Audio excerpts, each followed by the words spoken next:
je vous propose d'ouvrir la parole du Seigneur ce matin dans le livre de Daniel, au chapitre 1er, verset 1er.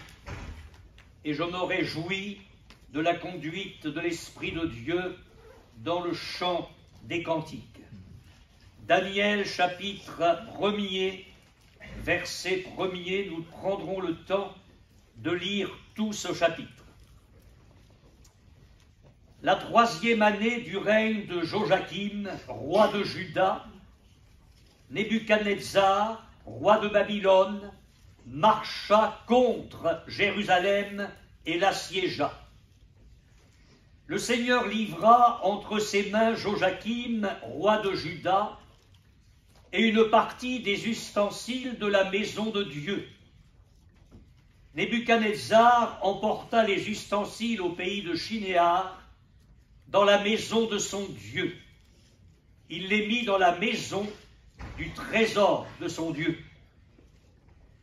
Le roi donna l'ordre à Ashpenaz, chef de ses eunuques, d'amener quelques-uns des enfants d'Israël de race royale ou de famille noble, de jeunes garçons, sans défaut corporel, beaux de figure, doués de sagesse, d'intelligence et d'instruction, capables de servir dans le palais du roi, et à qui l'on enseignerait les lettres et la langue des Chaldéens. Le roi leur assigna pour chaque jour une portion des mets de sa table et du vin dont ils buvaient, voulant les élever pendant 3 années, au bout desquelles ils seraient au service du roi.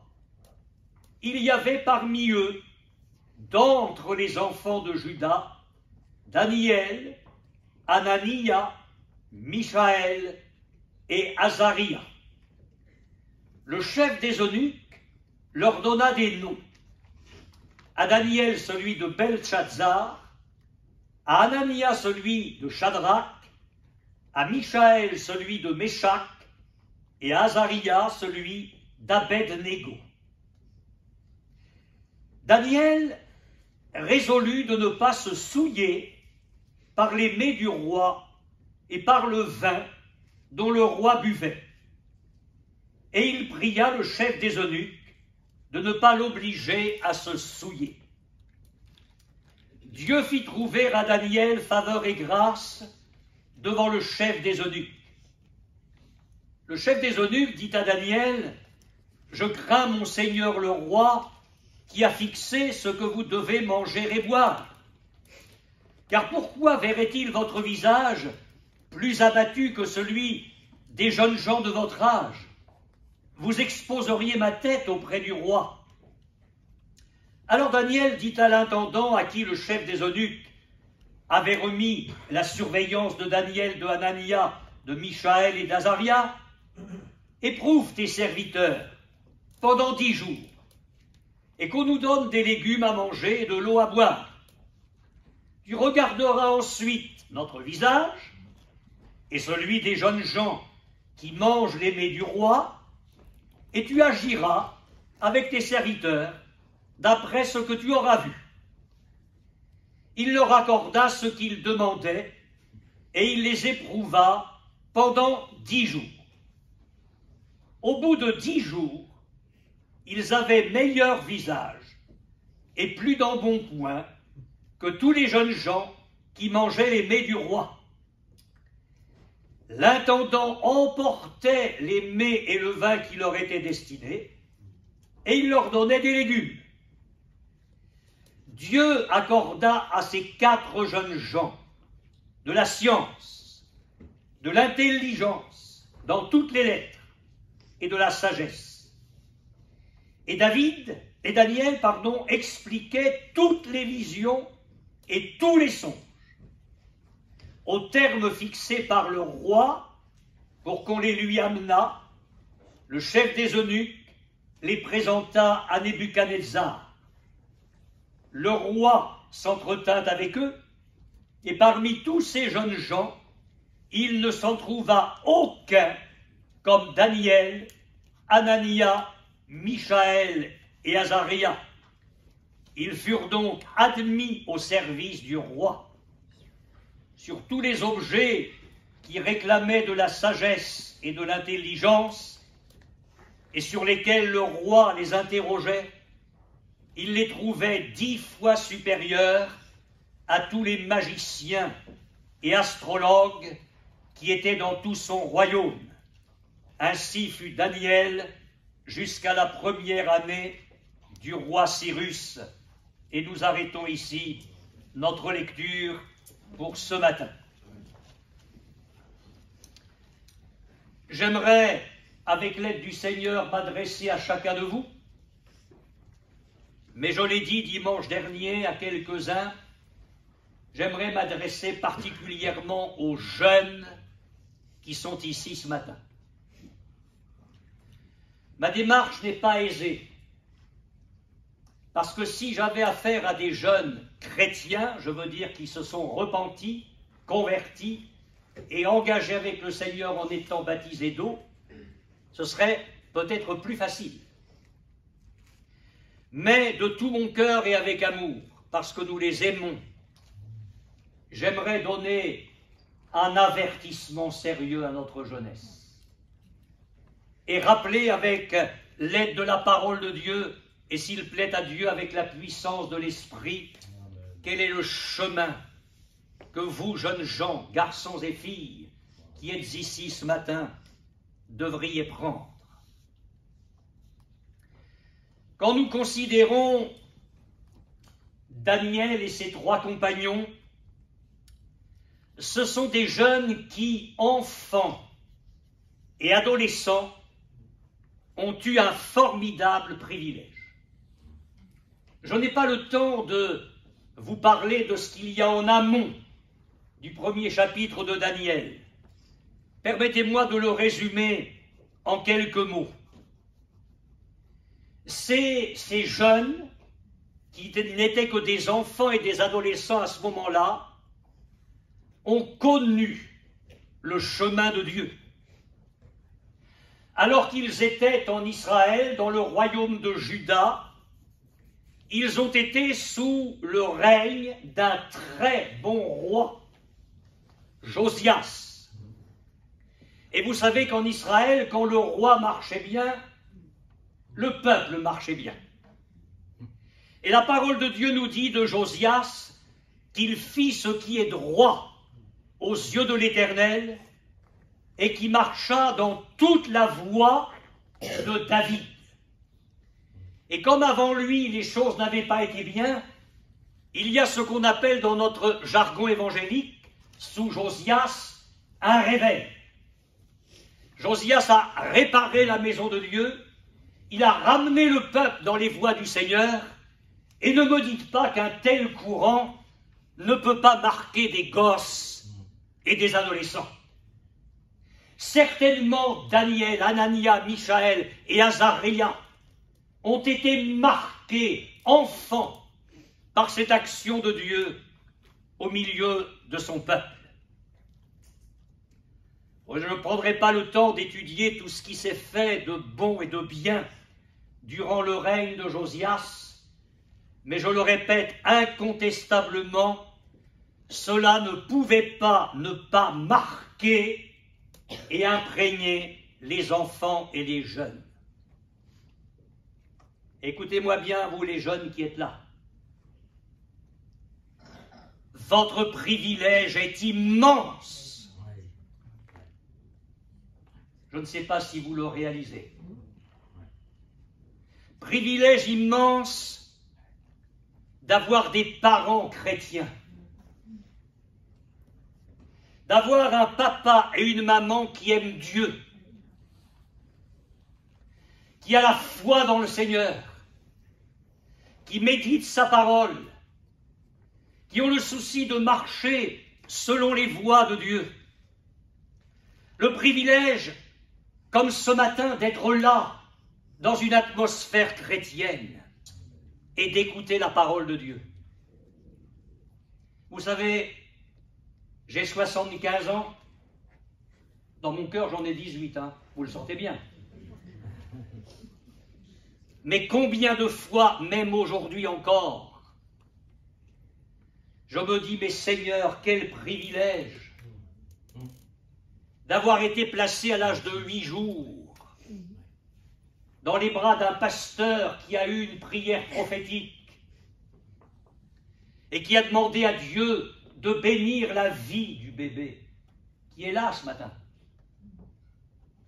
Quel privilège, et je l'ai béni aujourd'hui encore, d'avoir eu des parents qui ont prié, prié, prié jusqu'à ce que je me convertisse.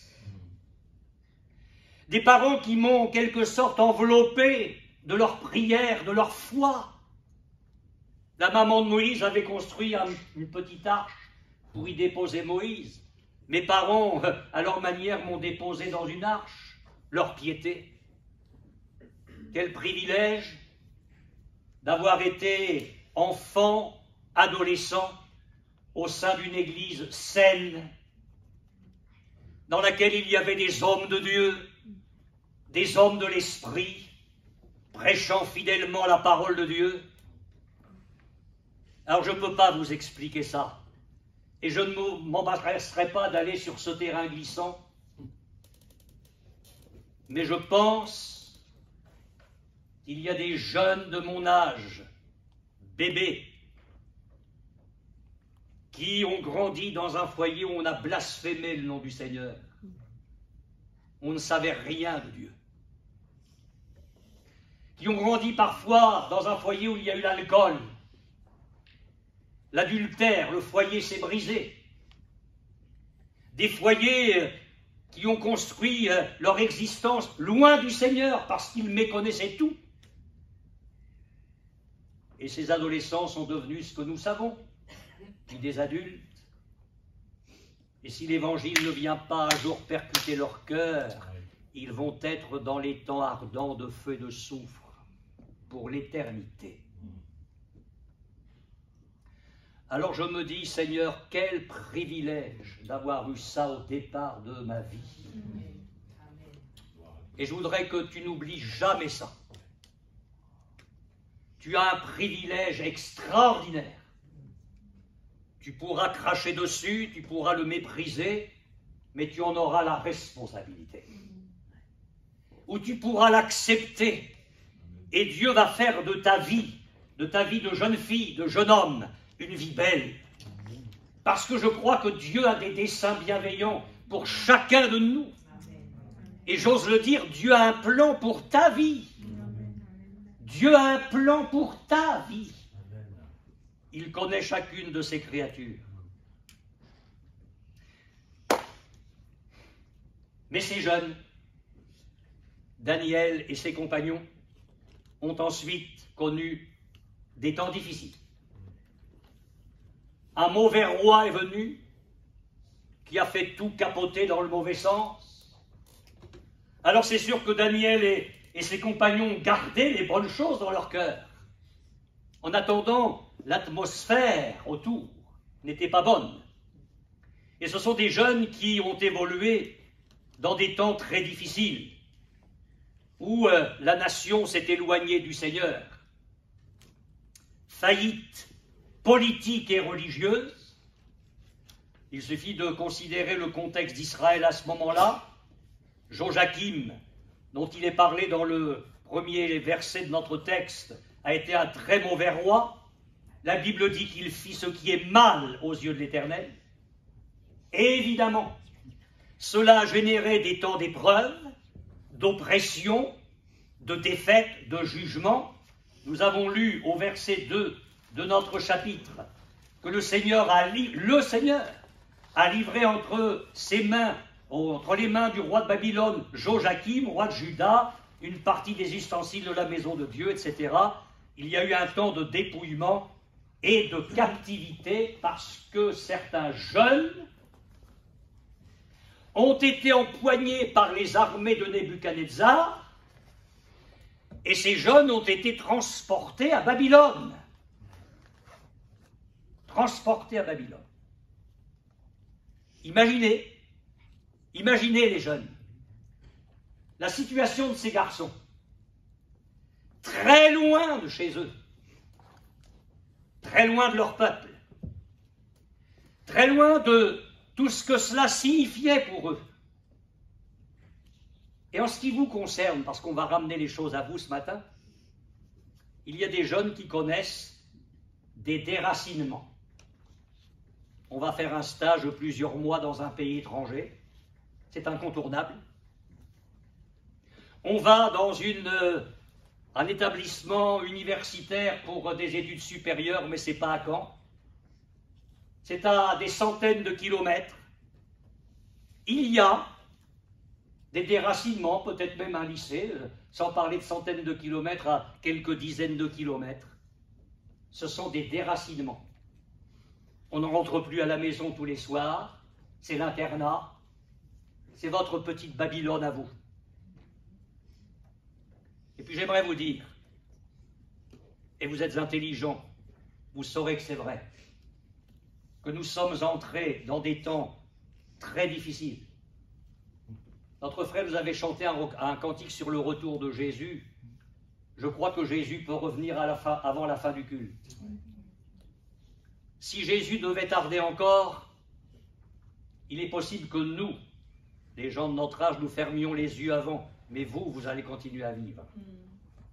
Et vous allez entrer dans des temps extrêmement difficiles. Et non seulement nous sommes dans des temps difficiles, mais nous sommes dans des temps très particuliers, et j'oserais dire des temps à nul autre semblables, parce que ce sont les temps que la Bible appelle les temps de la fin.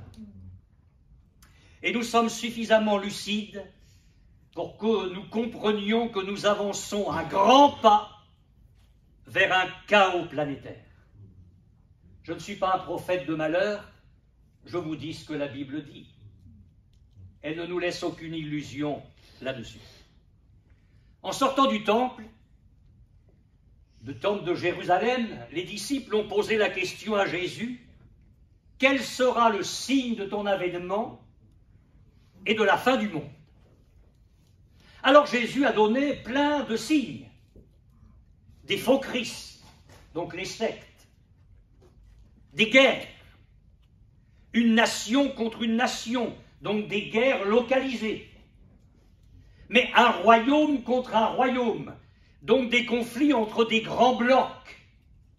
Et nous savons que la géopolitique est en train d'évoluer sous nos yeux. Jésus a parlé des famines, il a parlé des tremblements de terre, et tandis qu'il parlait de tout cela, il a ajouté « ce ne sera que le commencement des douleurs ». Alors ce qu'il faut que vous sachiez, c'est que dans le texte original, quand Jésus parle du commencement des douleurs, il fait allusion aux douleurs de la femme enceinte lorsqu'elle va accoucher. C'est ce que Jésus emploie ici. C'est-à-dire que la planète sera en train de connaître des douleurs qui vont amener à un accouchement. Mais la planète, elle va accoucher de quoi? Dans un premier temps, d'un chaos inouï. La venue de l'Antéchrist, la guerre mondiale contre Israël, tout cela est annoncé dans la parole de Dieu. Jésus a parlé de la persécution des chrétiens, nous sommes en plein dedans. Il a parlé des bouleversements cosmiques, soleil, lune, étoiles. C'est pas tout. La parole de Dieu, et c'est l'apôtre Paul qui nous le signale dans sa seconde lettre à Timothée, nous parle d'immoralité. Sache que dans les derniers jours, il y aura des temps difficiles. Les hommes seront égoïstes, amis de l'argent, fanfarons, hautains, blasphémateurs, rebelles à leurs parents, ingrats, irréligieux, insensibles, déloyaux, calomniateurs, intempérants, non, il n'a pas fini, cruels, ennemis des gens de bien, traîtres, emportés, enflés d'orgueil, aimant le plaisir plus que Dieu. Voilà la société des temps de la fin. Et puis un déclin religieux. Dans cette même épître à Timothée, l'apôtre Paul écrit « Il viendra un temps où les hommes ne supporteront pas la saine doctrine. Mais ayant la démangeaison d'entendre des choses agréables, ils se donneront une foule de docteurs. Selon leurs propres désirs, détourneront l'oreille de la vérité et se tourneront vers les fables. Le déclin des églises, l'éloignement de la parole de Dieu, un évangile complètement falsifié.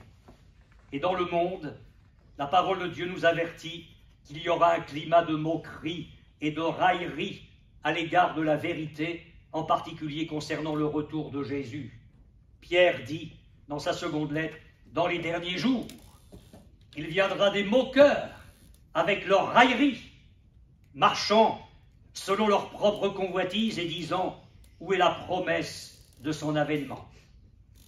Et comme si ce n'était pas suffisant, la parole de Dieu nous avertit d'un temps diabolique à l'échelle planétaire et d'un temps diabolique sans pareil.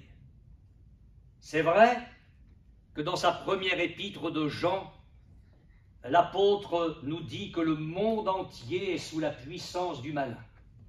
Juste une parenthèse. Ce matin, j'ai lu ma Bible avant de venir. J'ai lu quelques chapitres de l'épître aux Éphésiens, et il y a un verset, pourtant je l'ai lu des centaines de fois, qui m'a fait trembler. Quand l'apôtre Paul, qui était devenu, après avoir été le persécuteur, un vrai chrétien, écrit concernant son passé, il dit « Nous marchions selon le train de ce monde, selon le prince de la puissance de l'air, de l'esprit qui agit dans les fils de la rébellion. » Mais je me dis, mais si un juif attaché à la loi de Dieu, comme était Paul ou Saul de Tarse, pouvait se mettre dans ce lot-là, alors écoutez-moi bien les jeunes, je vous aime et je vous le dis avec amour.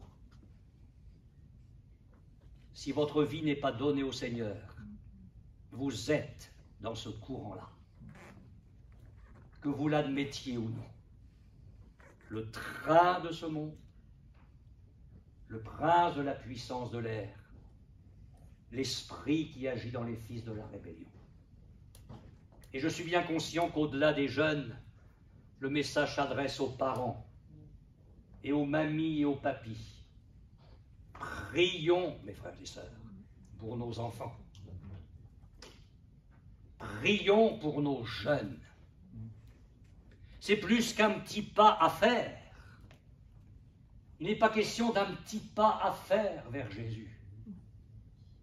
Il est question d'être là au pied de la croix, de réaliser ce que le Fils de Dieu a fait et d'en être brisé. De pleurer sur ses péchés. Et il n'y a que Dieu par le Saint-Esprit qui puisse faire cela. Pardon, Seigneur, pour le gars que je suis.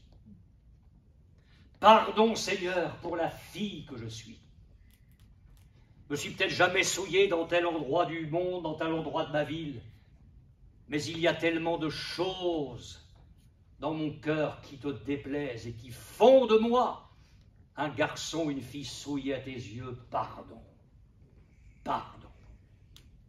Le sang qui a coulé de tes blessures à la croix peut me laver de tous mes péchés. Je le crois, Seigneur. Et ce matin, je veux te donner ma vie. Revenons à Daniel. Avant cela, simplement pour vous dire que si le monde entier est sous la puissance du malin, dans l'Apocalypse, le diable va passer une vitesse de plus. Il est dit qu'il va descendre vers la terre, animé d'une grande colère, sachant qu'il lui reste peu de temps. Alors les filles, vous auriez aimé vous trouver en présence de Daniel et de ses garçons, ses compagnons, parce que beaux, des beaux gars, doués de sagesse, d'intelligence, capables d'occuper des postes non sans importance. Maman, je crois que j'ai trouvé le gars qu'il me faut. Race royale, famille noble, Mais les gars et les filles qui m'écoutent, vous savez bien que ce n'est pas ça le plus important. Ce qui importait à ce moment-là, c'était les qualités morales et spirituelles de ces jeunes. Alors, j'avais plein de choses à vous dire, mais je n'aurais pas le temps de le faire. Alors, je vais m'arrêter sur un point précis. C'est tout pour ce matin. Essayez de vous faire comprendre le contexte très défavorable dans lequel se sont trouvés Daniel et ses compagnons. On a dit un déracinement loin de chez eux, on est loin d'Israël, on est dans le royaume de Babylone, un royaume de ténèbres, il y a là des magiciens, des astrologues, c'est le paganisme à outrance. Et voilà arrivé dans cette marmite-là. Qu'est-ce qui va se passer? Écoutez-moi bien les jeunes, parce que j'ai vraiment ça à cœur pour vous ce matin. C'est qu'il va y avoir des efforts de la part de l'esprit de Babylone, c'est-à-dire l'esprit qui souffle sur cette génération-là, cette civilisation-là. Il va y avoir des efforts pour dépersonnaliser ces jeunes, les former, les formater dans le moule de Babylone. Et je vous demande de considérer avec attention le texte biblique. Vous n'êtes pas ignorants, pour la plupart d'entre vous, les jeunes, de l'importance du nom dans la Bible.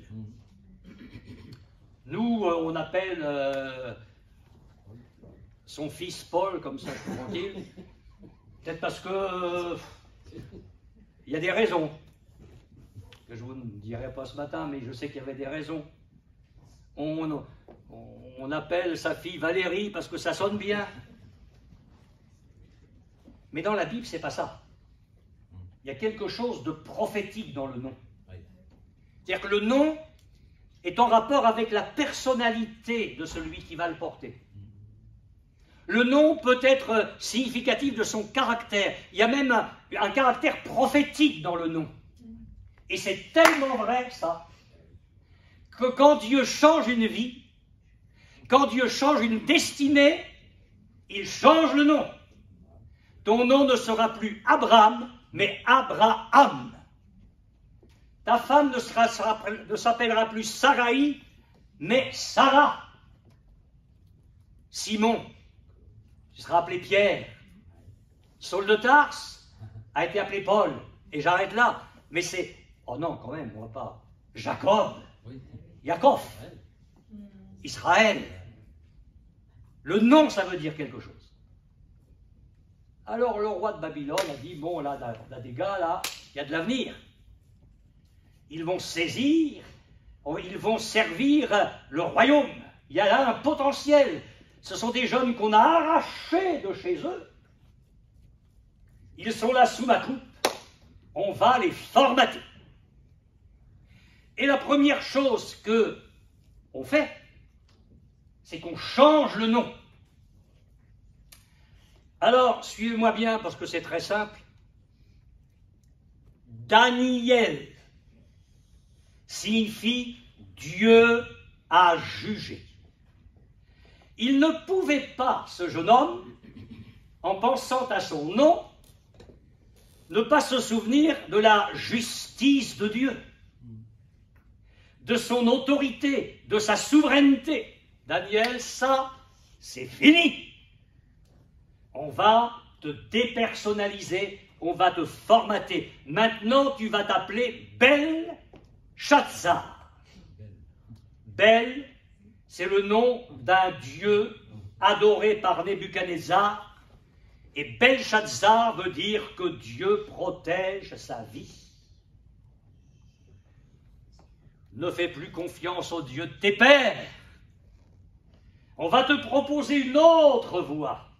Babylone a ses dieux, et ces dieux-là vont protéger ta vie. Anania, l'Éternel a été miséricordieux. Et quand Anania pensait à son nom, il y avait certainement en lui une notion de la grâce de Dieu, de sa faveur. Anania, on ne t'appellera plus Anania, mais Shadrach. Shadrach, ça veut dire se réjouissant en chemin. Mais quelle joie! Dans l'Évangile, je vois que Jésus parle de sa joie. Sa joie. Et il veut mettre sa joie en nous. Quelle joie peut donner Babylone à Anania? Se réjouissant en chemin, mais quel chemin? Un chemin qui l'a amené de Juda jusque dans le royaume païen. Michaël. Michaël, ça veut dire qui est comme Dieu. Et quand Michaël pensait à son nom, il ne pouvait pas ne pas penser au Dieu unique, incomparable, souverain. Michaël, c'est fini tout ça. Maintenant, on t'appelle Méshach. Méshach, ça veut dire hôte du roi. Le monde et ses invitations. Le monde et ses invitations royales. Et Azaria. Azaria veut dire l'Éternel a secouru. Et quand Azaria pensait à son nom, il ne pouvait pas ne pas penser au Dieu qui secourt, qui accorde sa grâce. C'est fini, Azaria, c'est fini tout ça. Maintenant, on va te formater dans l'esprit de Babylone. Tu vas t'appeler Abed-Nego. Et Abed-Nego veut dire serviteur de Négo, Négo qui est encore un dieu païen. C'est le but poursuivi par le diable, par le monde. C'était le but poursuivi par Babylone, de changer le nom de ces garçons, de les dépersonnaliser et de les formater, je le dis encore une fois, dans l'esprit de cette civilisation. Un effort doter Dieu du nom de ces garçons pour les remplacer par les dieux de Babylone, avec tout ce que cela signifie. Alors, en résumé, sur ce point-là, je voudrais vous dire que le diable, qui est le prince de ce monde, veut une jeunesse pour lui. C'est clair. J'ai dit tout à l'heure que Dieu a un plan pour ta vie, mais le diable veut ta vie pour lui. S'il peut te détourner de Jésus, de ne plus te donner envie de venir aux réunions, de virer la Bible de ta table de chevet et de t'engager dans une autre voie, mais il a gagné. Le diable veut ta vie. C'est-à-dire que ce matin, dans ce culte, tu es un champ de bataille. Il y a un enjeu ce matin. C'est pas rien ce culte. Ce n'est pas rien. Ta vie est un enjeu entre Satan et Jésus, qui eux deux réclament ta vie.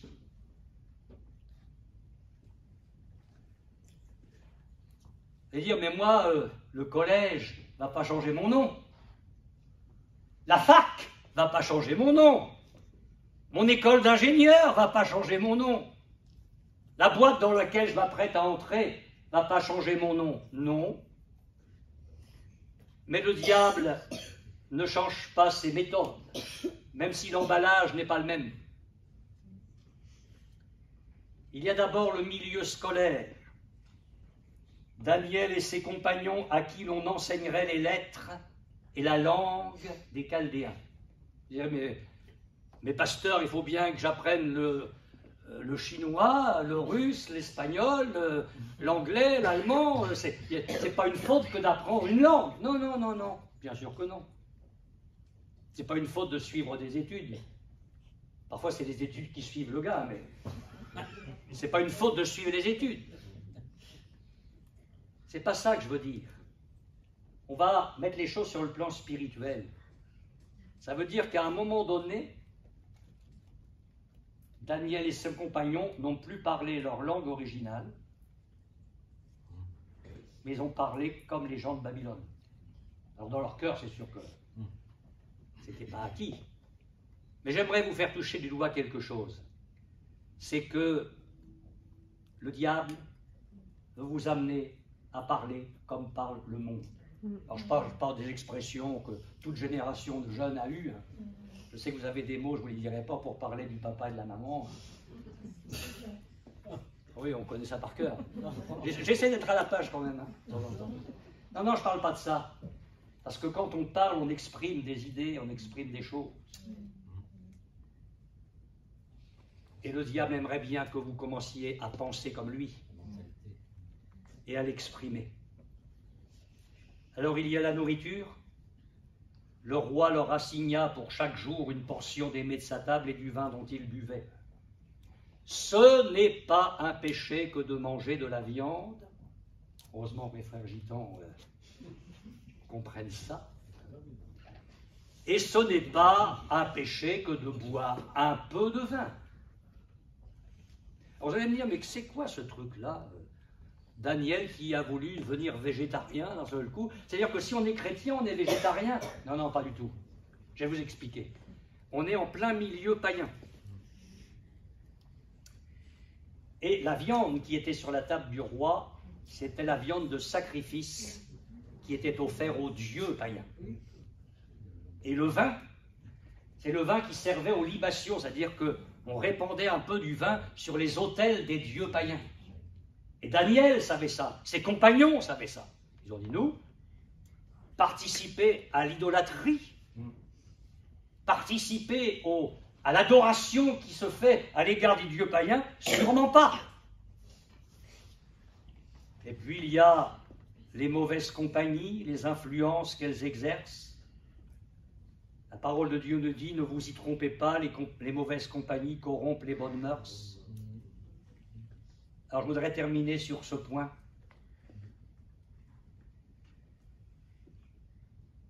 Votre conditionnement à vous, les jeunes qui m'écoutez, c'est quoi? Vous le savez bien mieux que moi. C'est toute l'influence, tout ce qui tourbillonne autour de vous, dans votre Babylone du lycée, de la fac, de l'université ou de votre travail. Ça se manifeste comment? Vous savez, les jeunes, que j'ai raison, et vous m'approuverez dans ce que je vais dire. Le satanisme des jeunes de votre classe pratique l'occultisme. Des jeunes sont attirés par les plantes Ouija. Les jeunes sont attirés par des séances de spiritisme. Les jeunes sont friands de ça. Et ils sont là, à côté de vous. L'occultisme, le satanisme, la débauche sexuelle. Si les garçons, les filles qui sont à côté de vous pouvaient vous parler de leur vie secrète, vous en seriez effrayés. Est-ce que ce serait une honte de se garder pur aujourd'hui? De garder son corps pur? Nous étions à Rouen, nous avions distribué des prospectus, il y avait un numéro de téléphone pour nous joindre, nous avions arrosé l'université avec ces prospectus, et un certain vendredi matin, une jeune fille nous a téléphoné en disant « J'ai eu un prospectus, j'ai eu votre numéro de téléphone, venez à mon secours. Je suis près de mettre fin à mes jours. Je viens de connaître une nuit d'orgie avec plusieurs de mes camarades étudiants. Ce matin, je me dégoûte. Je veux en finir avec la vie. » Ça, c'est une réalité. Et vous savez que vous la touchez du doigt, cette réalité-là. Les filles ne comptent plus les garçons avec lesquels elles vont. Excusez-moi d'être très clair. Les garçons ne comptent plus les filles avec lesquelles ils vont. On ne parle même plus d'amour. On parle de coucherie. C'est Babylone qui est en train de modeler la jeunesse.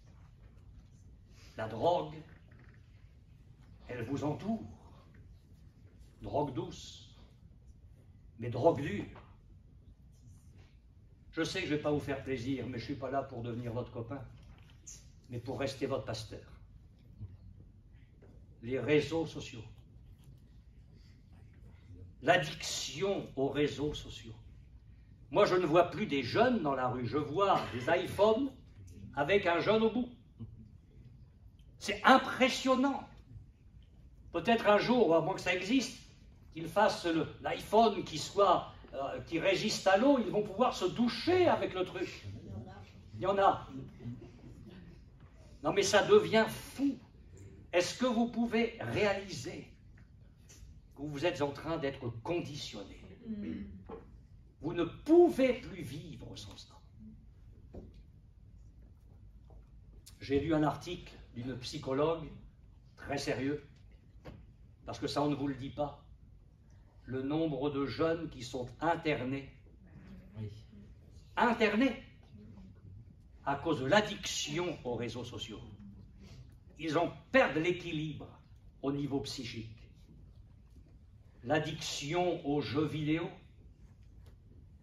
Certains passent des nuits entières, ne dorment plus, parce qu'il y a quelque chose qui les habite, qui les possède.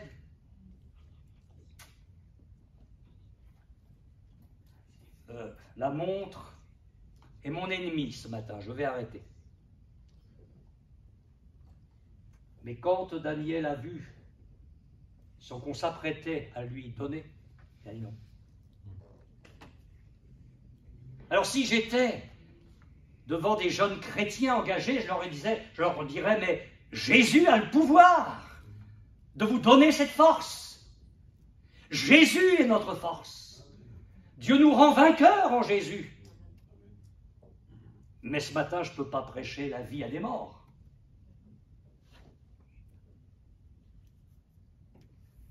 Alors je vais vous dire ceci.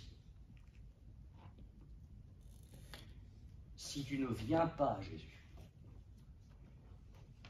tu vas être emporté. Tu vas être emporté tôt ou tard. C'est pas le pasteur qui te parle, c'est le gars qui s'est converti à Jésus à l'âge de 16 ans. Mais converti, hein. Pas une émotion dans une réunion pour faire plongette dans un baptistère. Converti. Quand je me suis relevé là, alors que j'étais à genoux pleurant sur mes péchés, quand je me suis relevé, j'étais un garçon nouveau. Alors c'est cet homme-là qui te parle ce matin. Je ne te parle pas d'une religion. Je ne te parle pas de te convertir à l'église chrétienne. Je te dis, viens à Jésus. Si tu ne viens pas, tu vas être emporté. Et non, pasteur, non, je suis assez fort, je suis capable de dire non. Tu ne seras peut-être pas emporté dans des choses immorales, grossières, mais tu seras emporté dans l'indifférence à l'égard des choses de Dieu, et au bout de la course, ce sera pareil. Vous voulez qu'on finisse sur une note positive? On ne va pas lire les versets. Mais quelle bénédiction pour Daniel et ses compagnons. D'abord, on a le chef des eunuques qui a dit, ok, on essaye 10 jours, et j'admire la sagesse de Daniel qui n'a pas imposé sa foi au chef des eunuques. Lui, Daniel, il croyait, il se dit, rien qu'avec les légumes, on va être en pleine forme, mais le chef des eunuques, il n'y croit pas. Alors on ne va pas imposer sa foi. Cette foi que tu as, garde-la pour toi, dit la parole de Dieu. On ne peut pas dominer avec notre foi sur la foi des gens. Il faut les prendre comme ils sont, il ne faut pas essayer de jouer les vedettes. Alors le chef des eunuques, Daniel a dit au chef des eunuques, écoute, on essaye 10 jours. Et au bout de 10 jours, tu verras. Il savait que pour le constat, le chef des eunuques ne pouvait pas croire, il fallait qu'il voie. Lui, Daniel, n'avait pas besoin de voir. Au bout de 10 jours, les gars étaient en pleine forme. Donc, bénédiction physique. Alors, ce n'est pas un marchandage que je te propose de faire avec Jésus. Mais je te donne quand même envie de venir. Jésus est celui qui peut bénir ton corps. Il peut bénir ton corps. Et notre frère a souligné cela tout à l'heure. Dieu est là pour te guérir. Dieu leur a donné des ouvertures sur le plan professionnel. Ils ont été dans les hautes sphères. Dieu les a bénis sur le plan spirituel. Daniel a été capable d'expliquer les songes. Il était au-dessus de l'occultisme des astrologues de Babylone. Et puis alors là, au niveau des études, ça a marché. Daniel et ses compagnons étaient bénis dans leurs études, ils ont réussi magnifiquement. Alors je ne te dis pas que si tu viens à Jésus, tout va être facile. Je te dis que l'essentiel sera acquis, c'est que tu seras sauvé pour l'éternité. Alors on va se quitter vers midi, je pense. On prendra le temps tout à l'heure, à la fin du culte, de communier les uns avec les autres. Juste une parenthèse, les jeunes, ce serait bien que vous appreniez à parler les uns avec les autres, parce que parfois les jeunes restent chacun dans son coin. Vous êtes une bonne dizaine. Communiez les uns avec les autres, allez les uns vers les autres pour vous connaître. Mais ce que je voudrais vous dire, c'est que vous ne pourrez pas oublier ce culte. Je ne sais pas ce que vous ferez, mais Dieu va vous rappeler la salle Europe à Mondeville, un certain 1er octobre 2023, où il vous a tendu la main. Il y a des heures qu'il ne faut pas manquer. Et je suis d'accord avec ce que notre frère nous a dit tout à l'heure. On l'a chanté 3 fois et c'était bien. Je le crois, ça, pour ce matin. Dieu est là. Amen. Dieu est là. Pour te bénir. Pour te secourir. Pour changer ta vie. Nous allons nous recueillir quelques instants et prier le Seigneur.